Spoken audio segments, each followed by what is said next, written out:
Good morning, television studio audience and our TV Toastmaster Club will come to order. I would like to thank our director, Rick, who is behind the scenes, Rick Davis, and, oh, Andy isn't here, okay, and Steve Ahrenholz is working with the camera. I would like to welcome our Toastmaster guest from different clubs, Vicki Carlton, and you'll see her later, Verna Gibson, Marcia Grahn, and Gary Reese, and you'll see all these people performing in a role later on. Then we have some non-Toastmasters that are here today, and we invite the viewing audience to come visit us. Joan Bush and Gordon Kelly from Maysville, Kentucky, and Mary Arms, who came all the way from Long Beach, California. Welcome all of our guests and the viewing audience. We have some congratulations today. The recognition is the only pay that we get in a nonprofit organization, a volunteer organization. So I would like to recognize Steve Ahrenholz has achieved his advanced Toastmasters goal. That means he's gone four levels. And let's give Steve a welcome. And then I hate to blow my own horn, but since I'm up here doing it, I will go ahead. I was selected as the Outstanding Toastmaster of the Year out of 3,000 members in District 40, and I received the traveling trophy for Outstanding Toastmaster of the Year, and then I get to keep the plaque for the Outstanding Toastmaster of the Year for 2004-2005. Thank you. Hello. Okay. And I am the Toastmaster today, and it's my job to have a smooth meeting here and run the meeting from one project to the next. The Toastmaster's mission is to provide a mutually supportive and positive learning environment in which every member has the opportunity to develop communication and leadership skills, which in turn fosters self-confidence and personal growth. We like to increase our vocabulary, and so we learn a new word each day. And to let us welcome our word power today is Marcia Grahn, who is visiting from the NIOSH Club in Cincinnati. Marcia Grahn. And that, you can't put it up because it interferes with the lights. I can't. Yeah, that drives the camera crazy. This? Yep. It provides a glare. Okay, our word for the day is lambent, L-A-M-B-E-N-T. It's an adjective. Synonyms: aglow, glowing, lucent, luminous. It means flickering lightly over or on a surface, effortlessly light or brilliant, having a gentle glow, luminous. And the sentence I chose is, at nighttime, the lambent moon and stars appear for us to gaze in awe at their beauty. So please try to use this word throughout our meeting. It's lambent. I'll turn it back over. Carol? Thank you, word power. Lambent. I hope that we do not have well, yes, we will have a glowing meeting today, a lambent meeting today. Then we have a bit of humor for the day, and our humorist today is Steve Ahrenholz. And Steve, if we would welcome Steve Ahrenholz. He's running the camera, so he has to change hats here to come up to the camera, to the microphone. We keep clapping to give them a wave of energy to get up here. Thank you, Madam Toastmaster, fellow Toastmasters, our honored guests that are with us here today in the studio, and also our guests who are watching in with us this fine day. My role right now is humor, and I was trying to figure out my roles last night, and I must say that humor was not one of them that was on the top of my mind, but this is our holiday show that we're going to be doing today, and I thought that I would share with you a little bit of insight that I have. If you've ever wondered what Santa deals with, when during the holidays he's sitting up there on his chair and the children are all coming up to talk to Santa.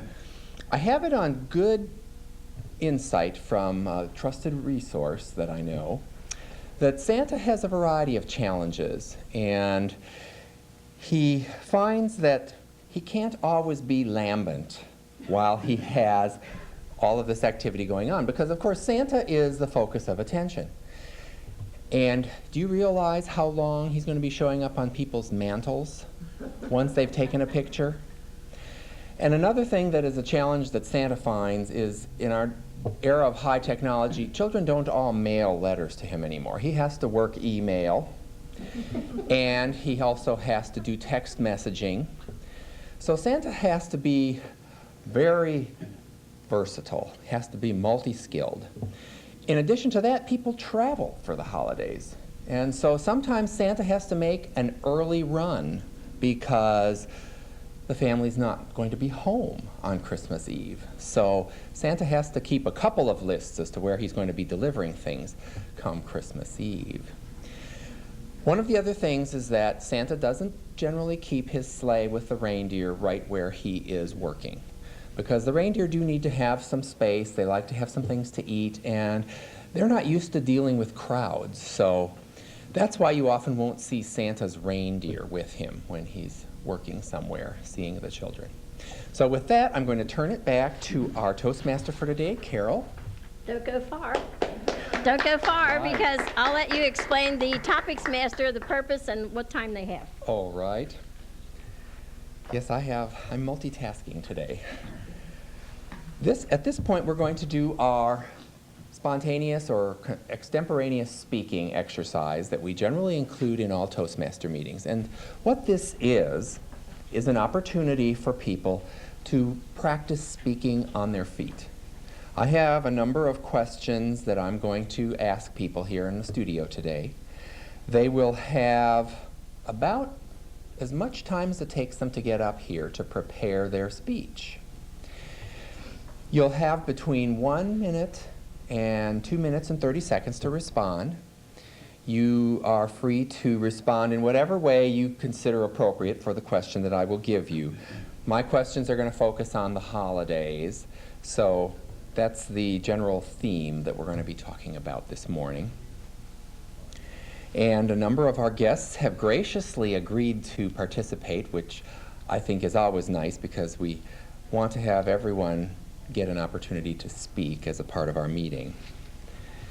With that, I'm going to read our first question and call our first participant up here. What is your perfect holiday day? There's so many things that go on during the holidays. Describe for us what your perfect holiday day would look like. Vicki Carlton?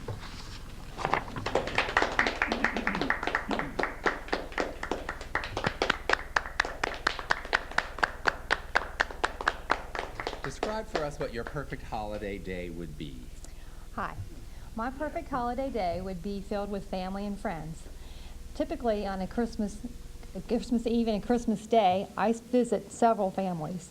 I have an extended family with a divorced family. I have several families to go to because of my children having their families.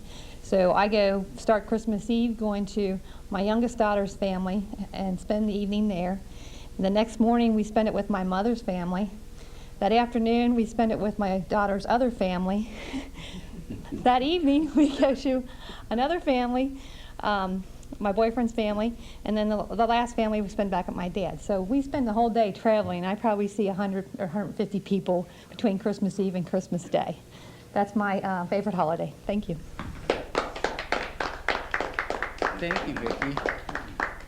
I hope these people all live in fairly close proximity to each other, because that would be quite a challenge if you had to travel a fair distance. Our next question, a lot of people have a favorite dish that they like to eat or serve or make during the holidays. Describe to us or tell us what is your favorite holiday dish and why. Verna?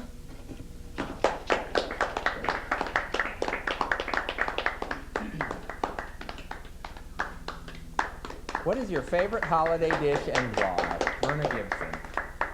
Thank you, Mr. Tabletopics Master. My favorite holiday dish. Now, that's a very good question, Steve, because in years past, I did do a lot of cooking. As my children are all married now and kind of spread a little bit, and there's grandchildren, and I can no longer even fit them into my house. So it's a little hard, and I've given up cooking.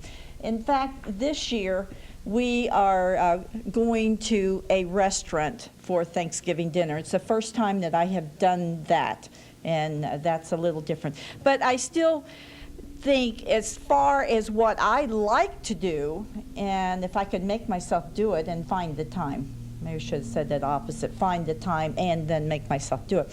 I do like to make cookies. I enjoy making cookies, and I may still even get that done this year, but I like to make sugar cookies and chocolate chip cookies or raisin oatmeal cookies, various things like that. And of course, then I have to eat them. I have to sample them as I'm making them. And I think I might manage that. As far as what I like to eat for Thanksgiving, I think we have to have turkey, mashed potatoes and gravy, sweet potatoes, that type of typical thing. So the restaurant that we're going to is a restaurant that will have that typical Thanksgiving type meal. And this is my first year for that, so I don't know how it's going to work out, but it's definitely going to be a lot easier. I'm not going to have to do all of that preparation. And my husband's told me, and I think I'm going to do this next year, he told me it's time for me to let my kids do the planning and just tell me where and when it's going to be. And I think next year that's how we're going to handle it. So, thank you. Thank you, Verna. Yes, it sounds like you've reached the point in life where you get to go out and people will ask you what's your favorite dish, and then they can make it for you. Well, the holidays tend to have quite a flurry of activity associated with them. And a lot of times you meet somebody who is going through the preparations for the holiday, or there's some event that they're going to be attending, and they're pretty frazzled.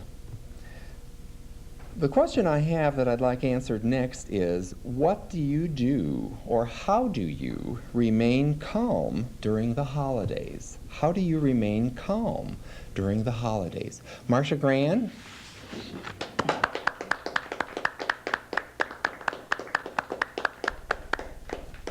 Marcia, tell us how you remain calm during the holidays. Fellow Toastmasters and honored guests, simple, I don't. Try to remain calm. Well, my favorite thing during the holidays is shopping. I know a lot of people don't like to do that because it's a tiresome, and if you have a lot of people to shop for, it can be kind of tedious too. But I like to get out and see the various Christmas displays in the stores and stuff. So just going to the malls and downtown, and even if you don't buy everything in sight, you can do a lot of window shopping, and you can look at the various sceneries that they have and the displays. And I really like that. This is my favorite time of year. Even though it's cold, I still like to get out and take advantage of all the activities and all the scenery that's out at this time of year, because to me it's just a beautiful thing.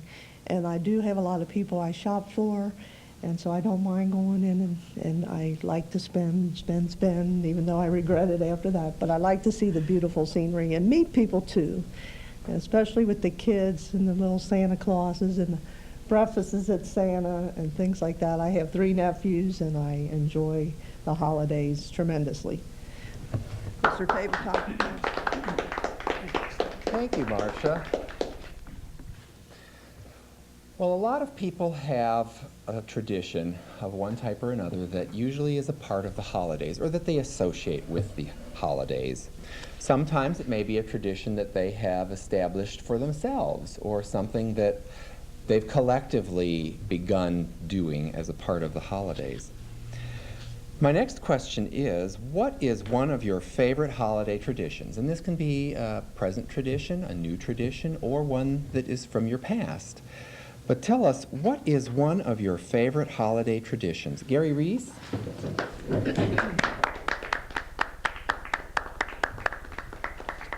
Welcome, Gary. Thank you, Mr. Tabletopics Master. What a wonderful question to get on a day like today, with Thanksgiving looming just a couple days away.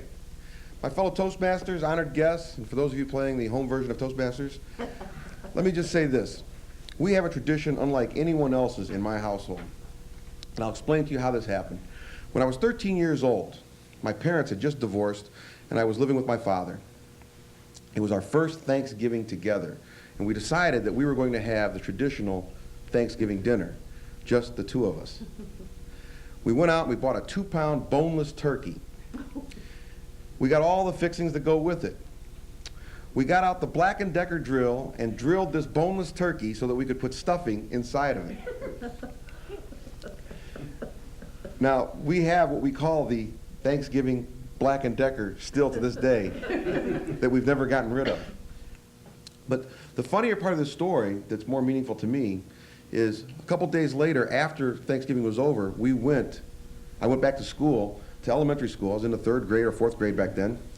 And all the kids were gathered around talking about, they had an 18-pound turkey for Thanksgiving. They had a 19-pound turkey, 28-pound turkey. They were all comparing the size of their turkeys and how many people were gathered around. And finally they asked me, Gary, what size turkey did you have? And I said, well, we only had a 2-pound turkey. So the next day when I came back to school, there in front of my desk were 2 big shopping bags full of groceries, because apparently the word had gotten out that the Reese family was so poor that they only had a 2-pound turkey. And I came home carrying these 2 big bags of groceries, and my father says, what happened? Where'd you go shopping? Dad, they all believe that we're poor because we had a 2-pound turkey. And that's my favorite holiday Thanksgiving tradition. Thank you, Mr. Tabletopics Master. Thank you, Gary. What kind of a drill bit do you use on a turkey? 3/4 inch. Oh, okay. Because I've never seen one in my tools that I have that talks about using it for turkeys. Concrete, wood, plaster, those kinds of things. But Black & Decker might find that quite an interesting story. Well, with the holidays, there's also a lot of shopping. I mean, we're bombarded by the media and sales, and for a lot of retail establishments, this is one of their largest revenue-generating campaigns during the year. Most of us wind up doing some kind of holiday shopping. My next question is to find out what your approach is to holiday shopping. Share some perspectives with us on your approach to holiday shopping. Gordon Kelly?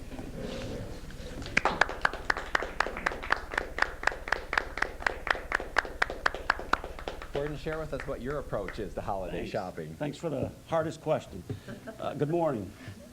Probably the biggest thing I do at Christmas as far as shopping is I try not to shop for one.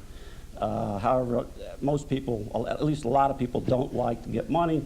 But I have a son in Denver and one in Chicago, and I try to send them money. But what I do ahead of that is I try to send them a box, like a care package or a gift, and I send them walnuts and the nutcracker and all that kind of stuff, and candy.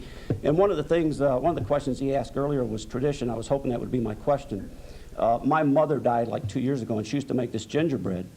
But as her age got older, the gingerbread got to be kind of distasteful. It didn't taste the way it should taste, and she would put different things in there. So I took up the tradition of making the gingerbread, and I also send that to my sons in Chicago and Denver, and I send them a big box of gingerbread. But shopping, I do multiple things as far as shopping, and if I know someone really wants a particular gift, I try to get that, but sometimes you just can't do that, so I substitute money in that case. Thank you, Gordon. Wow, homemade gingerbread. That sounds like quite a nice gift, though. Something from yourself, something of yourself. With that, we're going to conclude our table topics for today, and I'm going to turn our program back to our Toastmaster. Carol? Thank you, Topic Master Steve, for those interesting questions and the great answers that we had. Gingerbread. And you know how to make gingerbread. Yep. I don't. That's good. Thank you very much. The next part of our program is the prepared speakers. The last part you spoke off the cuff on a subject not of your choosing. and came up with something interesting to say. Our next speaker of the day, Darren Henderson, is speaking from the Advanced Manual, Speaking to Inform, and Project 2, Resources for Informing. And the topic of Darren's speech is Let the Good Times Roll. Darren Henderson. Thank you, Madam Toastmaster, fellow Toastmasters, and our guests. New Orleans, New Orleans, Nolans. Many different ways to say the words that describe the city best known as the Big Easy. There are also many different thoughts as to what New Orleans was prior to Hurricane Katrina and to what it should be post-Hurricane Katrina. Today, I'd like to tell you a little bit about New Orleans, its history, its people, and what I think it should be over the next decade. New Orleans was founded as part of a French colony in 1718. It remained that way for several years, but the Spanish actually took control of New Orleans in the 1700s. Ironically enough, if you've ever been to New Orleans and been to the French Quarter, much of the French Quarter was actually built during the Spanish period of control, and much of the French Quarter has a Spanish type of architecture. The French regained control in the late 1700s, excuse me, and in 1803, our American president, Thomas Jefferson, made one of the great sweetheart deals in American history when he bought the Louisiana Territory for $15 million. In today's money, that's $193 million. And keep this in mind. In 2005, the New York Yankees payroll was over $200 million. So as I said, that was a fantastic deal. The Louisiana Territory actually stretched from the current-day Louisiana up through Minnesota and up through Montana on the west. So it was a huge territory. Once the United States gained control of New Orleans and Louisiana, the city began to have an influx of Americans. And at one point during the 1800s, New Orleans was actually the third largest city in the United States. As Americans began to move in, there also began to be tensions between the French, who'd been there for over 100 years, and the new American settlers. If you've ever been to New Orleans, the most prominent street in New Orleans is not the famous Bourbon Street of the French Quarter, but a street called Canal Street. And Canal Street runs down the length of New Orleans, and on one side of Canal Street lies the French Quarter, where the French residents stayed. On the other side of Canal Street lies the Garden District and the Central Business District, and this is where the Americans stayed. Another part of New Orleans, which greatly affected its culture, was the fact that New Orleans, unfortunately, was a big point of importation of slaves. But ironically, New Orleans also became the largest population of free people of color in the United States, and that population has had a big effect on what New Orleans was and what the culture has become. In 1862, during the Civil War, of course, Louisiana was a Confederate state. New Orleans was captured fairly early in the war, and it was actually occupied by Union troops from 1862 through the end of the Civil War. Toward the end of the 1800s and early 1900s, New Orleans became the birthplace of what many people consider the only truly original art form developed in the United States. And of course, I'm talking about jazz. Louis Armstrong and Jelly Roll Morton, among others, were instrumental in inventing and developing what we currently know as American jazz. That tradition has carried on with people like Wynton Marsalis, Branford Marsalis, and Harry Connick Jr. During the 20th century, New Orleans became one of the top tourist destinations in the world. Its culture, its cuisine, the music, all combined to make it a great place to visit. Now, I've told you a little bit about New Orleans, the city, and about its history. Let me tell you something about the people. The people of New Orleans, and the thing that makes New Orleans so special, is that it's one of the great multicultural cities in the world. The people of New Orleans are influenced by French, African, Caribbean, and Spanish peoples. There are two main groups who are typically associated with New Orleans and with southern Louisiana. The first are the Creoles. Now, Creole is a fairly generic term, which basically means anyone who was in the territory when it was still controlled by the French. So Creole people include people of French, African, Caribbean, and Spanish descent. And the thing that makes these people and this culture so special is that they've all gone together to create a very unique culture, which we currently know as that New Orleans way and New Orleans style of life. Another group we commonly hear about are the Cajuns. Now, Cajuns differ significantly from Creoles in that where Creole is more of a generic term, Cajun actually refers to an ethnic group of people, the Acadians. The Acadians were a group of people who lived in Nova Scotia in present-day Canada during the 1700s. When the British took control of that area, they were forced out of their lands and they immigrated to French-controlled New Orleans and southern Louisiana. And of course, the Cajuns have a very unique style of life, and we are probably most familiar with Cajun cooking, Cajun foods, but they also have a different dialect, which you will probably hear if you ever talk to anyone of Cajun descent, and they also have a different type of music called Zydeco. So both the Cajuns and the Creoles have definitely contributed to what we commonly know as the New Orleans style of life. Another fact about New Orleans, which is very distinctive, is the fact that they celebrate Mardi Gras like no one in the world. Of course, most of the settlers in early New Orleans were of French descent, and of course they were Catholic. So this great celebration of celebrating Mardi Gras developed. And Mardi Gras basically means Fat Tuesday in French. And so in the weeks prior to Lent, these incredible parades with incredible masks and parties take place. And there are groups called crews, and the purpose of each crew is to have and sponsor the most fabulous and extravagant parade in various parts of New Orleans.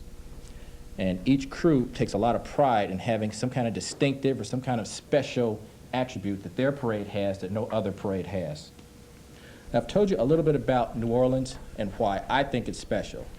When you think of the various cities in the United States, very few cities, as great as they may be, have a distinctive personality. New Orleans is one of those few cities in America that has that.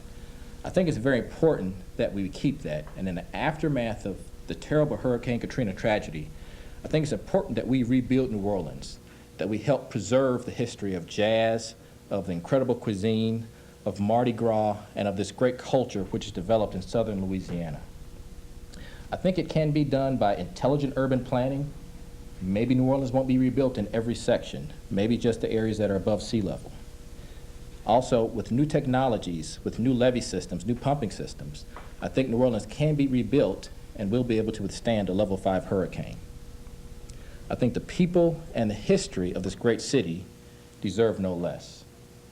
I'd like to leave you with a phrase which has come to be the unofficial motto of New Orleans. And I hope that one day soon, the people of New Orleans will be able to say this with a smile on their face. It is, laissez les bons temps rouler. It means, let the good times roll. Madam Toastmaster.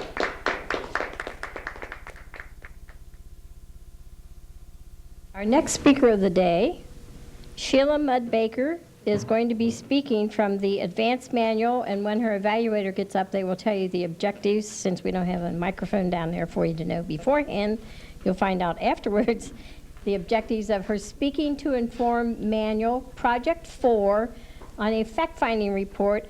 And Sheila is going to tell us about the Communications Act of 2006. Sheila Mudd-Baker. And we will have a 2 to 3 minute question and answer period after her speech. Sheila Mudd-Baker. Thank you, Carol.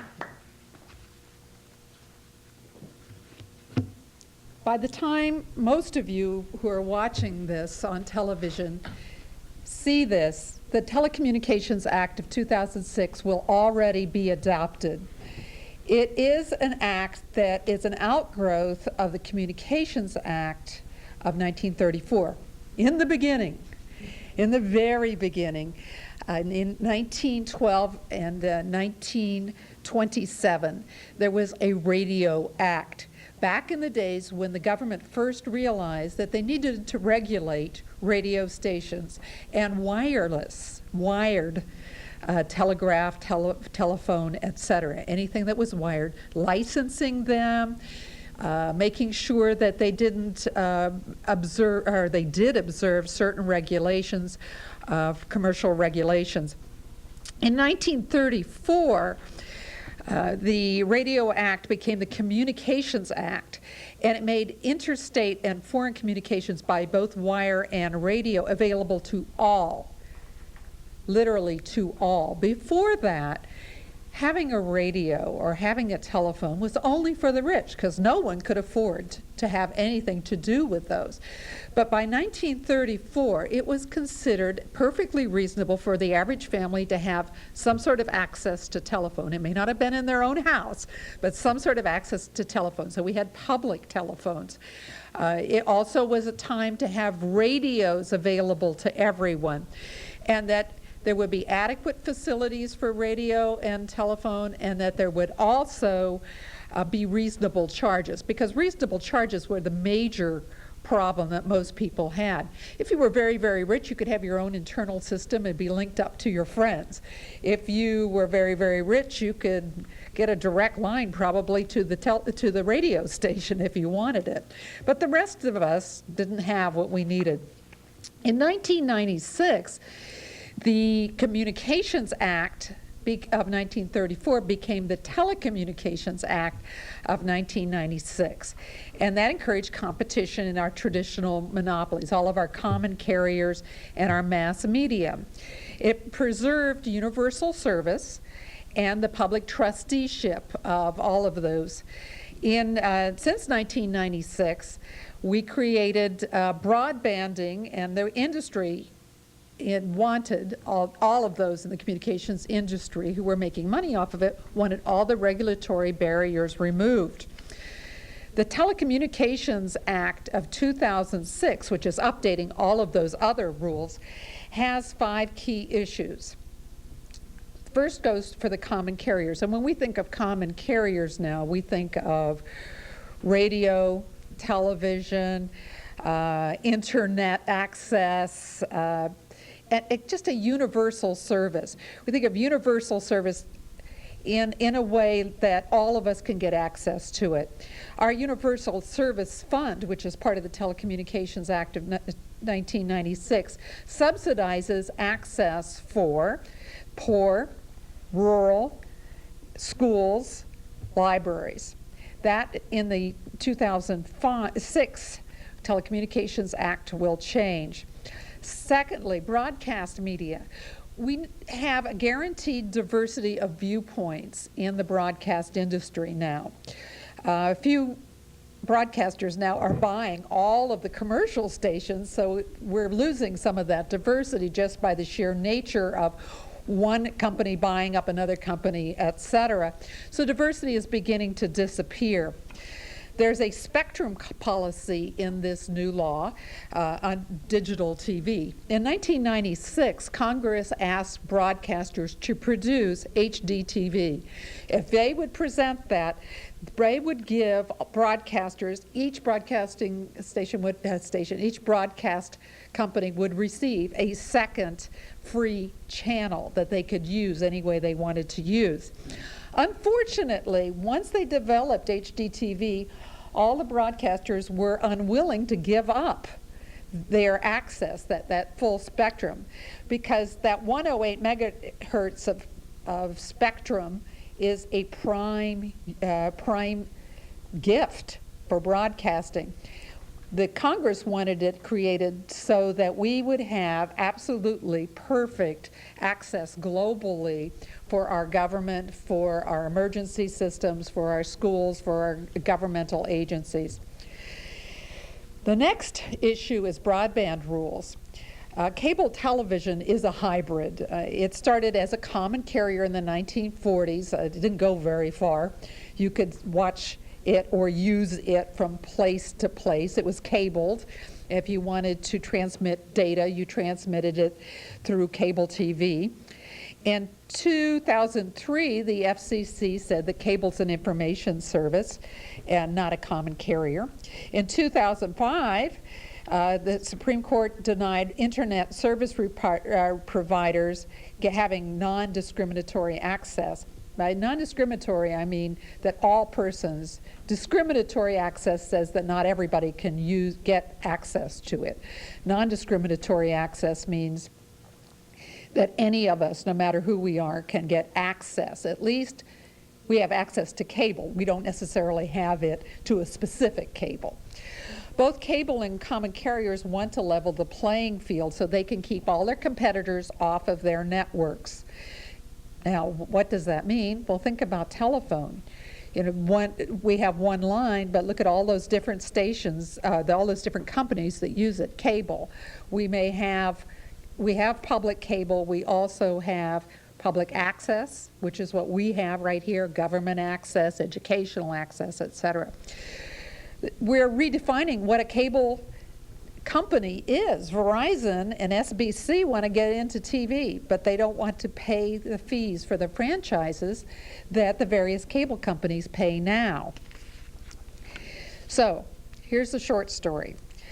That with the Telecommunications Act, all of these public access stations, just as AUCT, where we are broadcasting right now, wants to keep that open, non-discriminatory access to all the medias and communication platforms and access. That means that the public would be able to use cable.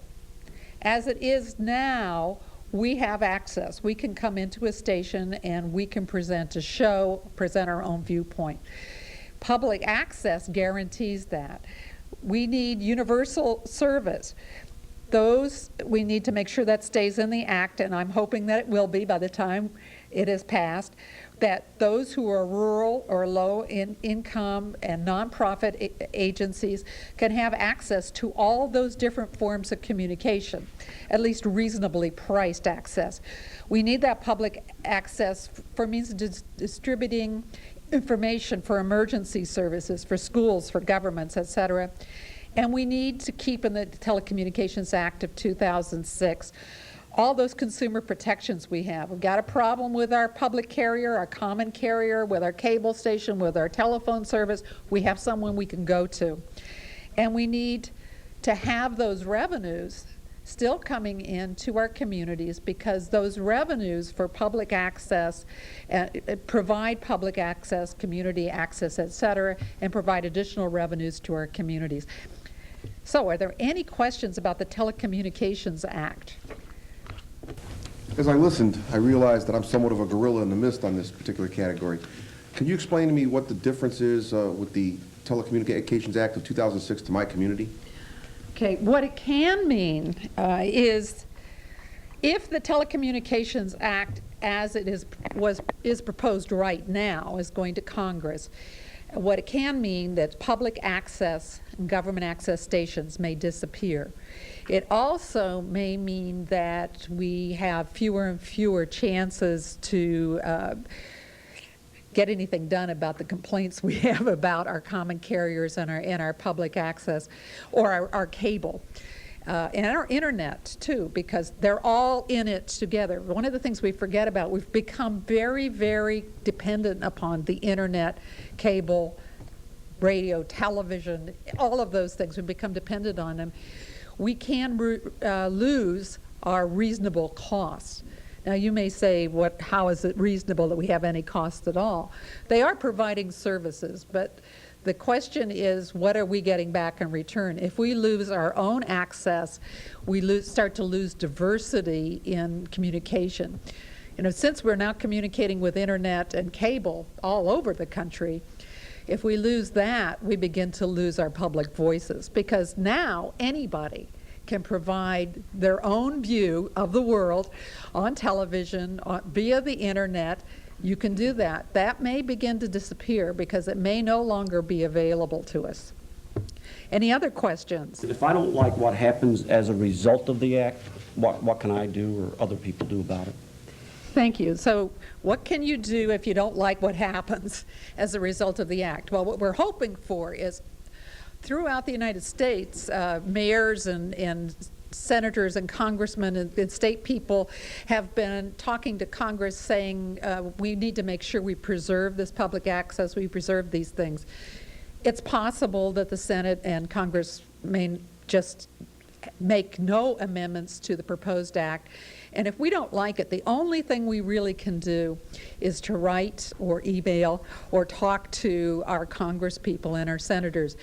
It's possible that this is maybe the best telecommunications act we've ever had, but it doesn't look like it at the moment.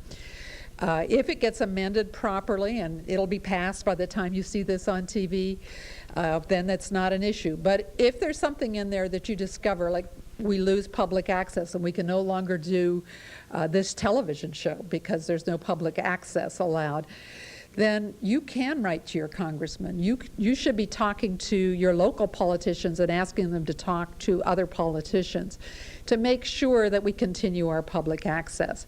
It's also a problem if you live in a more rural area, which some of the people who are living in our area are, slightly more rural.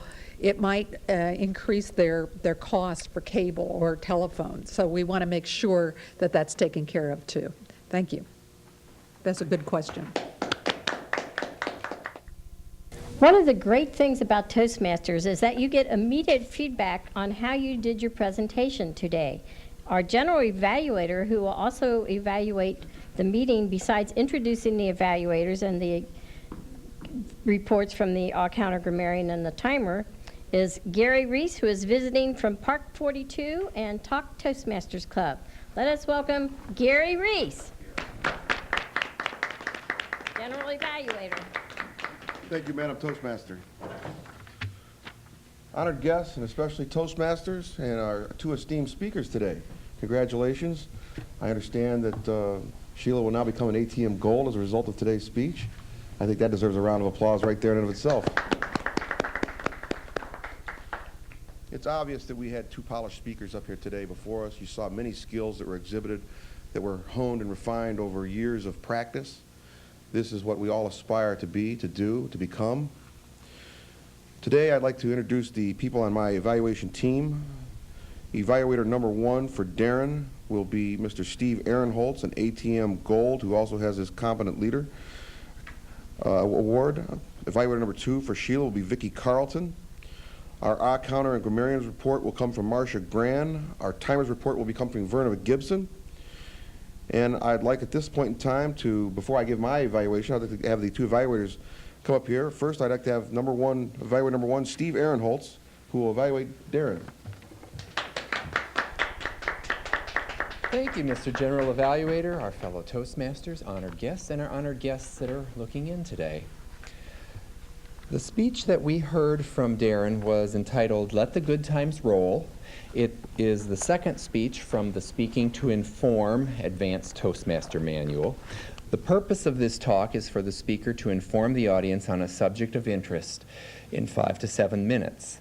Talk is to be directed to the interests of the audience, and each point is supposed to be supported by research. The speaker was also to utilize a visual aid, which I'm going to comment on that because I knew ahead of time that we would not be able to incorporate visual aids in the presentation today. But what I want to share with you at this point, and you in particular, Darren, is your evaluation of your speech entitled, "Let the Good Times Roll." I thought that your speech was extremely timely. We have heard a lot about the people that have been displaced because of the results of hurricanes that came through this year. And I think for a lot of us that may not know much about New Orleans or that part of the country, it was a very insightful presentation. You talked about the history of the territory. I'm amazed that it only cost $193 million in today's dollars, and that we have professional sports teams that bring in more money than that cost more than that. So the Louisiana Purchase was quite a bargain. I thought that also the information that you presented on the different peoples that live in the New Orleans area, history about the city itself, and then what Darren did was he took this information and he brought us up to current times. So we learned about the art form that is unique to the New Orleans area, the development of jazz, that it is a top tourist destination. I've had the opportunity to visit myself that area, so it is an interesting part of the country, and the people are also part of what makes that area very rich as far as its cultural heritage. I thought that your speech was very well researched. You were unable to use visual aids here partly because we don't have a way to, at this point, incorporate slides or something like that as a part of the presentation. I think that some of the things that you still could consider doing would have been something like bring some Mardi Gras beads or a mask. You could have brought maybe a container of crab boil or something like that for some of the foods that are native to that area. You could have brought something from Canada because the Cajuns actually come from Canada. You don't think about that because New Orleans is sort of a balmy climate and Canada doesn't have much of that. Overall, I thought that your presentation was very good. One of the things that we run into with a television production is that you do need to address the cameras at times as well as the audience in the studio here. And you primarily were focusing on the audience here, which is often easy to do because we have people right in front of us. But we want to incorporate our studio audience, or I mean our home audience as well. I thought that your speech was excellent as far as the research on it, and I look forward to hearing your next speech. Thank you, Darren. Thank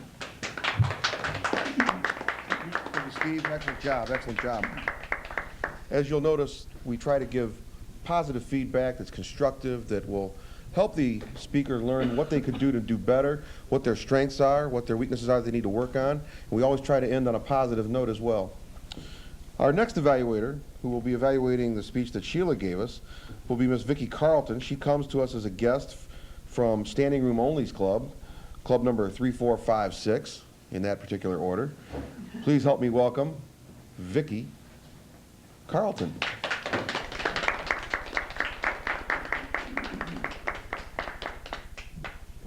Toastmasters, fellow guest. The purpose of the speech was to deliver a fact-finding report, to gather information and present it in an interesting manner. Sheila did a wonderful job on this speech, and you can tell she's a really good speaker. She gave us a good history, and you can tell she's a strong advocate for the what do you want to call this? The public access television. And she gave good benefits to the community and gave us some information on what some of the problems were. The only thing as far as organization I see you miss is you didn't give us as much information how you gathered the information. I felt that it came a lot from personal background, but we didn't get that necessarily. The facts also I thought were kind of more like definitions in the beginning, and you could have connected them better to the problems and the benefits, and you did that very well when you answered the questions at the end of the presentations. I guess the most thing I enjoyed about the presentation was that you were very passionate and you were very enthusiastic about what you were presenting. Thank you. Toastmasters.